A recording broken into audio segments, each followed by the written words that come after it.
नमस्कार दोस्तों, आप सभी का हमारे YouTube चैनल विनय स्टडी केयर में स्वागत है। दोस्तों, आज की इस वीडियो में हमारा पर्यावरण एनसीईआरटी का पूरा सार लेकर आया हूं।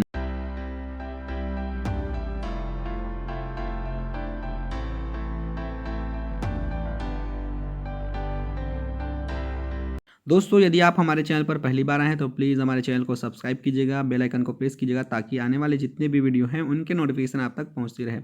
अभी तक 25% लोग ही हमारे चैनल को सब्सक्राइब किए हुए हैं जिन्होंने हमारे वीडियो को देखते हैं।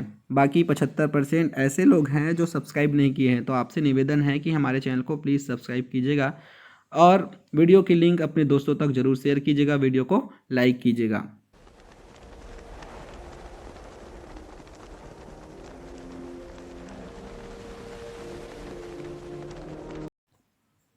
हमारा पर्यावरण हमारे आसपास की वे सभी चीज़ें होती है जिनसे हम घिरे होते हैं। इसमें जैविक एवं अजैविक घटक शामिल है। तो इसे हम ऐसे परिभाषित कर सकते हैं, पर्यावरण का मतलब वह सभी चीज़ें होती है जो हमें घेरे रखती है। सभी जैविक एवं अजैविक घटक इसमें शामिल है। जैविक व अजैविक घटकों के पारस्परिक मेल से एक तंत्र बनता है जिसे हम पारितंत्र कहते हैं। एक पारितंत्र में जीव भोजन के लिए एक दूसरे पर निर्भर होती है, जिसे आहार श्रृंखला व आहार जाल कहते हैं। ये घास है, घास को कोई टिड्डा खाता है, उस टिड्डे को मेढक, मेढक को सांप और उस सांप को मयूर खाता है। तो इस प्रकार ये एक पारितंत्र में खाद्य श्रृंखला का निर्माण करती है। मनुष्यों की गतिविधियों के कारण हमारे पर्यावरण में गिरावट आ रही है, वह समस्या उत्पन्न हो रही है। मनुष्यों के द्वारा वनों का अंधाधुंध दोहन, अधिक मात्रा में कारखाने, मोटर गाड़ी का उपयोग, जिसके कारण उनसे निकलने वाली दूषित गैसें पर्यावरण के लिए बहुत ही हानिकारक है। पृथ्वी के तापमान को बढ़ा रही है, जिसके कारण ओजोन का ह्रास हो रहा है, ओजोन क्षरण हो रहा है। अत्यधिक मात्रा में मानव प्लास्टिक कचरे का उपयोग करता है, जो कि ज़मीन में फेंक दी जाती हैं कहीं भर भी, जिसके कारण कचरे से भी पर्यावरण को काफ़ी नुकसान हो रहा है। पारितंत्र, इसे हम परिभाषित कर सकते हैं, एक क्षेत्र के सभी जीव व अजैविक घटक मिलकर एक पारितंत्र का निर्माण करते हैं। इसलिए एक पारितंत्र जैविक, जिसमें जीवित जीव होते हैं, वह अजैविक घटक जैसे तापमान, वर्षा, वायु, मृदा आदि से मिलकर बना होता है। तो इसमें हम जैविक घटक और अजैविक घटक दोनों को शामिल करते हैं और उसमें एक तंत्र बनता है जिसे हम पारितंत्र कहते हैं। पारितंत्र के दो प्रकार होते हैं। प्राकृतिक पारितंत्र, इसमें प्रकृति विद्यमान होती है, जैसे जंगल, सागर, झील, ये प्रकृति से ही निर्मित हुई है।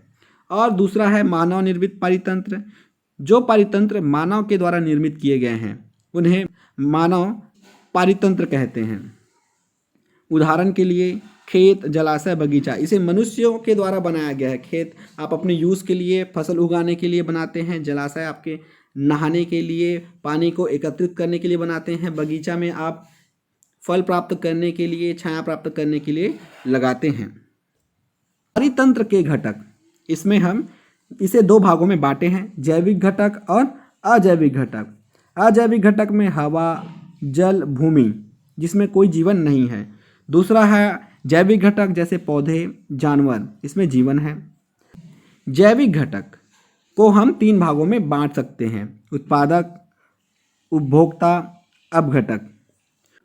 उसके बाद हम उपभोक्ता को चार भागों में बांट सकते हैं, शाकाहारी, मांसाहारी, सर्वाहारी और परजीवी।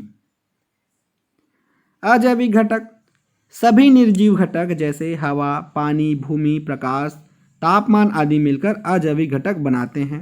जैविक घटक, सभी सजीव घटक जैसे पौधे, जानवर, सूक्ष्मजीव, फफूंदी आदि मिलकर जैविक घटक बनाते हैं। आहार के आधार पर जैविक घटकों को निम्न भागों में बांटा गया है, जैसे उत्पादक।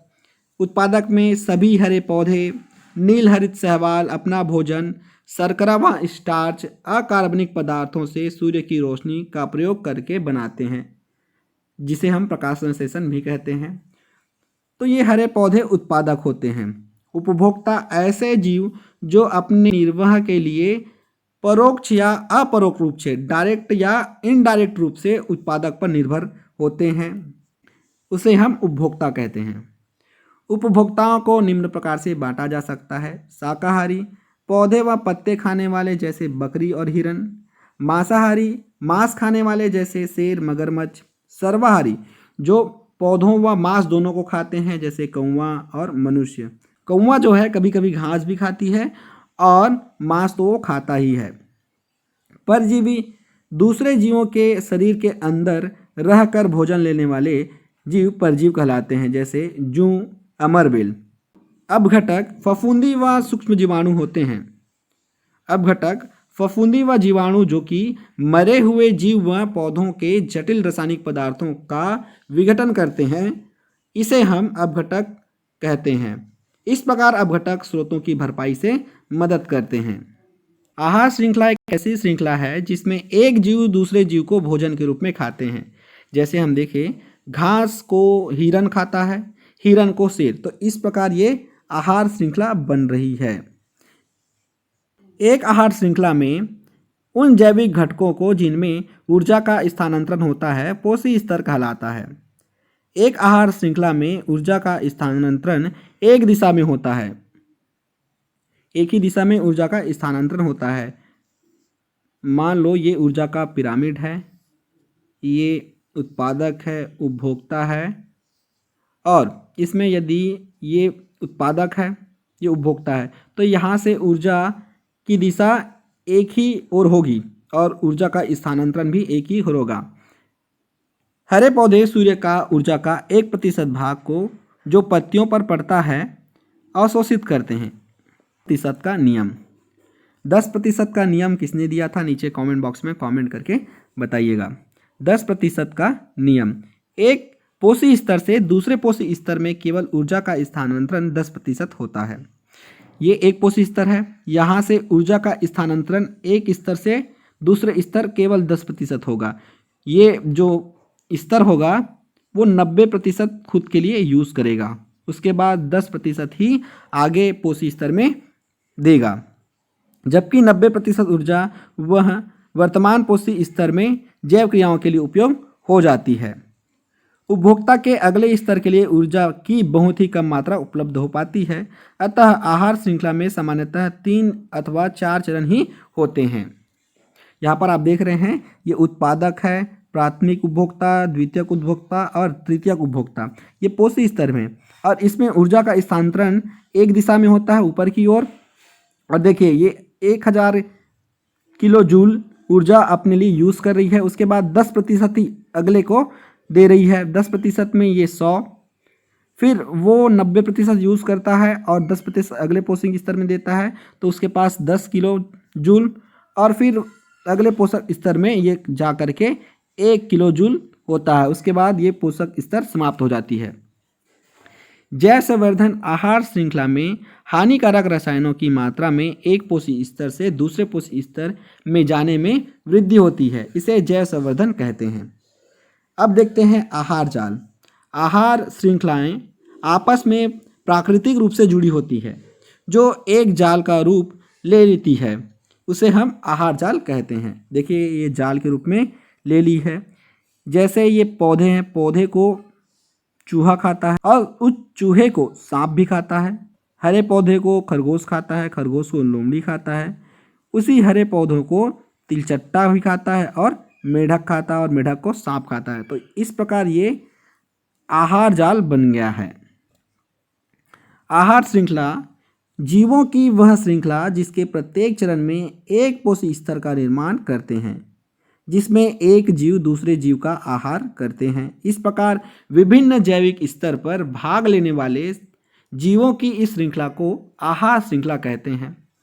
उदाहरण के तौर पे हम समझे कि हरे पौधे को हिरन खाती है और उस हिरन को बाघ, तो ये आहार श्रृंखला बना रही है। हरे पौधे को टिड्डा, टिड्डा को मेढक, मेढक को सांप, गिद्ध और चील खाते हैं। तो इस प्रकार ये आहार श्रृंखला बना रही है। हरे पौधे बिच्छू, मछली, बगुला। तो इस प्रकार ये आहार श्रृंखला बना रही है। ये देखिएगा, पेड़ है, पेड़ को हिरन, हिरन को बाघ खा रहा है। ये घास है, घास को टिड्डा, टिड्डा को मेढक, मेढक को सांप और सांप को चील। उसी प्रकार घास को बिच्छू, बिच्छू को मछली, मछली को बगुला। तो इस प्रकार ये आहार श्रृंखला बना रही है। Food web. विभिन्न आहार श्रृंखलाओं की लंबाई एवं जटिलता में काफ़ी अंतर होता है। आमतौर पर प्रत्येक जीव 2 अथवा अधिक प्रकार के जीवों द्वारा खाई जाती है, जो स्वयं अनेक प्रकार के जीवों का आहार बनते हैं। अतः एक सीधी आहार श्रृंखला के बजाय जीवों के मध्य आहार संबंधी शाखान्वित होते हैं तथा शाखान्वित श्रृंखला का एक जाल बनता है जिसे आहार जाल कहते हैं। ये आहार जाल बन रहा है क्योंकि इसमें एक ही चीज़ को बहुत सारे जीव खा रहे हैं। जैसे कि घास को ये चूहा खा रहा है, चूहा के साथ खरगोश खा रहा है, और उसी खरगोश को ये लोमड़ी खा रही है, उसी खरगोश को कोई शेर खा रहा है। तो इस प्रकार इसे खाद्य जाल कहते हैं। ओजोन का निर्माण निम्न प्रकाश रासायनिक क्रिया का परिणाम है, जिसमें ऑक्सीजन अणु में टूट जाता है पराबैंगनी किरण की उपस्थिति में। फिर ऑक्सीजन में एक और ऑक्सीजन ऐड होता है, जिसके परिणाम स्वरूप O3 का निर्माण होता है और यही O3 ओजोन कहलाता है। ओजोन परत का हाश्र। 1985 में पहली बार अंटार्कटिका में ओजोन परत की मोटाई में कमी देखी गई, जिसे ओजोन छिद्र के नाम से जाना जाता है।